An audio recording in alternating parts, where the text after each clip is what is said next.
ప్రియమైన సహోదర సహోదరీలారా, ఈరోజు మనం పరిశుద్ధ లేఖనాల్లో తరచుగా మనల్ని ఆలోచింపజేసే ఒక ముఖ్యమైన అంశం గురించి చర్చించుకుందాం.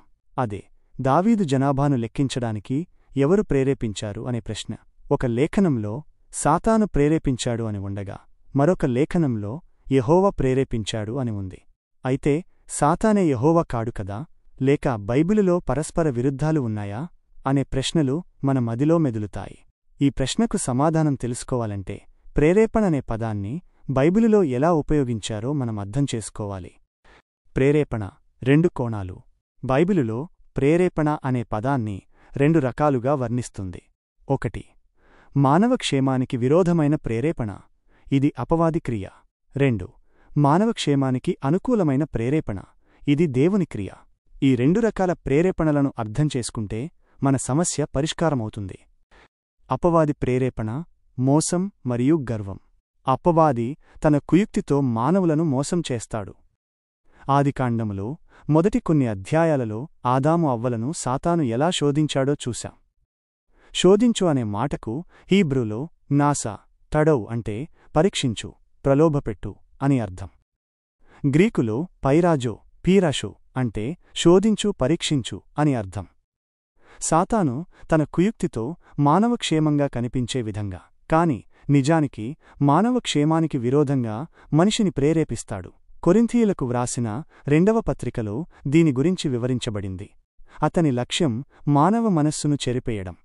సాతాను మనిషిని తిన్నని మార్గం నుండి తొలగి నియమానికి విరుద్ధంగా శరీర కోరికలను తీర్చుకోమని ప్రేరేపిస్తాడు.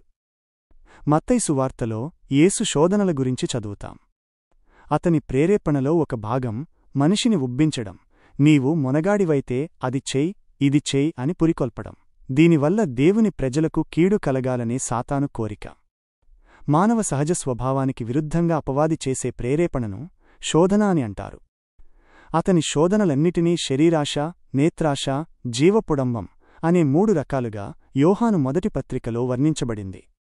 ఈ శోధనలు తండ్రియైన యెహోవా దేవుని వలన కలిగేవి కావని బైబిలు స్థిరపరిచింది. యాకోబు పత్రికలో స్పష్టంగా చెప్పబడినట్లుగా దేవుడు ఎవనిని శోధించడు. దేవుని ప్రేరేపణ, అనుకూలమైన ప్రోత్సాహం. ఇక రెండవ రకమైన ప్రేరేపణ, మానవ క్షేమానికి అనుకూలమైన ప్రేరేపణ, ఇది దేవుని ఆజ్ఞకు సంబంధించినది.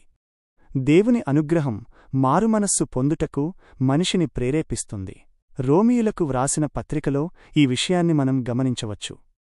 అయినప్పటికీ మారుమనస్సు పొందడమో పొందకపోవడమో అది కేవలం మానవుని ఇష్టానికే విడిచిపెట్టబడుతుంది. ప్రకటన గ్రంథంలో యేసు హృదయం తలుపు వద్ద నిలిచి తట్టుతున్న వృత్తాంతం దీనికి నిదర్శనం. దేవుని దీర్ఘశాంతం రక్షణార్థమైంది. పేతురు వ్రాసిన 2వ పత్రికలో ఈ విషయాన్ని స్పష్టం చేస్తుంది. అంటే దుష్టత్వాన్ని వదలి నీతిని జరిగించడానికి నరునికి అది సమయమిస్తుంది. ప్రకటన గ్రంథంలో తిరుపతిలేని వారికి దేవుడిచ్చిన సమయాన్ని గమనించవచ్చు. అయితే నరుడు తన నిర్ణయాల్లో స్థిరపడితే, అంటే తాను చేయబూనుకున్నదాన్ని ఏ విధంగానైనా అతడు చేయడానికే సమకట్టితే, అది మంచిదైనా చెడ్డదైనా మైనస్ అలాంటి మానవ అభిష్టానికి దేవుని ప్రోత్సాహం లభిస్తుంది. సామెతల గ్రంథంలో ఇలా అంటుంది, ఒకడు తాను చేయబోవునది హృదయములో యోచించుకొనును, యెహోవా వాని నడతను స్థిరపరచును.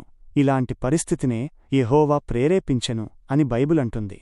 ఇక్కడ ప్రేరేపించెను అనే మాటకు హీబ్రూలో సూత్ డకప్ అంటే ప్రోత్సహించు, పురికొల్పు అని అర్థం.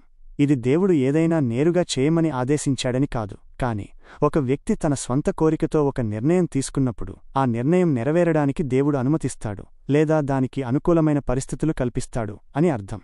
ఇది మనిషి స్వచ్ఛంద నిర్ణయానికి దేవుడిచ్చే ప్రోత్సాహం. దావీదు పరిస్థితి. ఉదాహరణ, ఇప్పుడు మనం దినవృత్తాంతముల మొదటి గ్రంథంలో మరియు సమూయేలు 2వ గ్రంథంలో వర్ణించిన దావీదు పరిస్థితిని పరిశీలిద్దాం. దావీదు రాజుగా స్థిరపరచబడ్డాడు. తన శత్రువులపై తన వాంఛను తీర్చుకున్నాడు. దినవృత్తాంతముల మొదటి గ్రంథంలో 18వ నుండి 20వ అధ్యాయాలలో అతని విజయాలను చూస్తాం. ఇజ్రాయేలీయులను ఏలు యెహోవా రాజ్యసింహాసనం మీద కూర్చుండి మునుపటివలే అతడు యెహోవా మీద ఆనుకొనుటకు బదులుగా సమూయేలు మొదటి గ్రంథంలో ఫిలిష్తీయులతో పోరాడినప్పుడు దావీదు దేవునిపై ఆధారపడ్డాడు. అయితే ఇప్పుడు తన సామర్థ్యం సైన్యబలం అనే వాటిమీద కీర్తనల గ్రంథంలో చెప్పబడినట్లుగా గుర్రాలపై ధనముపై ఆధారపడకుండా దావీదు సైన్యంపై అతిశయించేలా సాతాను దావీదును ప్రేరేపించాడు. సాతాను ప్రేరేపణకు అతడు లొంగిపోయాడు, జీవపుడంబంలో పడిపోయాడు. దినవృత్తాంతముల మొదటి గ్రంథంలో దీని గురించి చదువుతాం. ఇక్కడ సాతాను ప్రేరేపించినది యెచెత్ యదప్ అనే హీబ్రూ పదం. దీని అర్థం ప్రేరేపించు, పురికొల్పు. ఇది చెడువైపు ప్రేరేపించడం. అలాంటి పతనం నుండి దావీదు లేవాలని, అతడు మార్పు చెందాలని దేవుడు కోరుకున్నాడు. ఆయన కోరిక దావీదు సేనాధిపతి అయిన యోవాబు ద్వారా దావీదుకు వినిపించబడింది.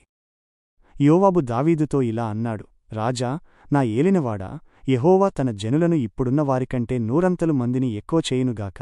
వారందరూ నా ఏలినవాని దాసులు కారా? నా ఏలినవానికి ఈ విచారణ ఏలా? ఇది జరగవలసిన హేతువేమి? జరిగిన ఎడల ఇశ్రాయేలీయులకు శిక్ష కలుగునని మనవి చేసెను. ఈ మాటలు దినవృత్తాంతముల మొదటి గ్రంథంలో వ్రాయబడ్డాయి. యోవాబు మాట యోవాబుకు అసహ్యంగా ఉండినా, ఆ కార్యం దేవుని దృష్టికి ప్రతికూలమై ఉండినా, దినవృత్తాంతముల మొదటి గ్రంథంలోనే దీని గురించి ఉంది. తాను తీర్మానించుకున్న దానిని దావీదు మార్చుకునే మనస్సు లేనివాడై ఉన్నాడు. రాజు మాట యోవాబు మాటకంటే చెల్లింది. ఈ సందర్భంలో దావీదు యొక్క హృదయ వాంఛను అతనికి సిద్ధించేలా దేవుడు అతని అభిష్టానికి అతనిని విడిచివేశాడు. దీనినే యెహోవా దావీదును ప్రేరేపించెను అనే మాటలతో సమూయేలు 2వ గ్రంథంలో సూచించడమైంది. ఇక్కడ ప్రేరేపించెను అనే మాటకు హీబ్రూలో సుత్ డక్కప్ అనే పదం ఉపయోగించబడింది. అంటే పురికొల్పు, ప్రోత్సహించు అని అర్థం. ఇది సాతాను ఉపయోగించిన యెచెత్ చెడువైపు ప్రేరేపించుకంటే భిన్నమైనది. ముగింపు: జీవపు డంబమనే శోధనతో అపవాది దావీదును ప్రేరేపించాడు. అయితే దానినుండి తప్పించుకోడానికి దేవుడైన యెహోవా యోవాబు ద్వారా మార్గం కల్పించాడు. కాని దావీదు శోధనను జయించడానికి బదులు తన మనస్సు యొక్క ఇష్టం చొప్పున జరిగించటానికి స్థిరపడగా, మానవ హృదయ వాంఛనను సిద్ధింపజేయు దేవుడు దావీదు యొక్క ఇష్టాన్ని జరిగించుకోవడానికి అతనిని ప్రేరేపించాడు. దీన్ని పట్టుకుని యెహోవాయే సాతాను కాడు కదా అని అనడం కేవలం తన మూఢత్వాన్ని ప్రదర్శించుకోవడమే అవుతుంది. ఇందులో వేరే విశేషమేమీ లేదు. దేవుడు ప్రేమగలవాడు, నీతిమంతుడు, శోధించడు. సాతాను దుష్టుడు, మోసగాడు. బైబిలులోని ఈ భాగం దేవుని సార్వభౌమత్వాన్ని, మానవుని స్వేచ్ఛాయుత నిర్ణయాలను మరియు సాతాను దుష్టత్వాన్ని స్పష్టంగా వివరిస్తుంది.